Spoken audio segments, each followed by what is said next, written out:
আসসালামু আলাইকুম দর্শক, সবাইকে প্রীতি ও শুভেচ্ছা। আপনাদেরকে দেখিয়েছিলাম আমি আমার আঙিনাতে কিছু শাকসবজি লাগিয়েছিলাম, তো সেখান থেকেই কিছু পুঁই শাক কাটা হচ্ছে। এই পুঁই শাকগুলো আমি যখন লাগিয়েছিলাম তখন কতটুকু 1 বিঘা পরিমাণ ছোট্ট ছোট্ট ডগা কেটে কেটে লাগিয়েছিলাম। আজকে 25 থেকে 26 দিন হলো, দেখেন কত সুন্দর ঝাড় হয়ে গেছে একটা একটা ডগা থেকে, অনেকগুলো কুশি এসছে। তো ভাবলাম নিজের হাতে লাগানো জিনিস নিজে একটু কাটি।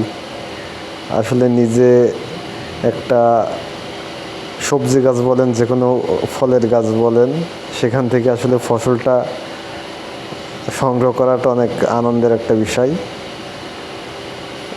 ছোট্ট ছোট্ট একটা একটা ডগা থেকে কত সুন্দর ন্যাচারাল পিওর পুঁই শাক সবজি হয়েছে। আসলে দেখতে অনেক ভালো, আসলে এগুলো খাওয়ার থেকে দেখতে অনেক সুন্দর লাগে, নিজের হাতের জিনিস তো। মাত্র 8টা ডগা লাগিয়েছিলাম, সে 8টা ডগা থেকে এখন মাশাআল্লাহ অনেক বড় ঝোপালো, মোটামুটি খাওয়ার উপযুক্ত হয়ে গেছে। আর ক্যামেরাতে যিনি ছিলেন তিনি আপনাদের ভাবি, আমার অর্ধাঙ্গিনী।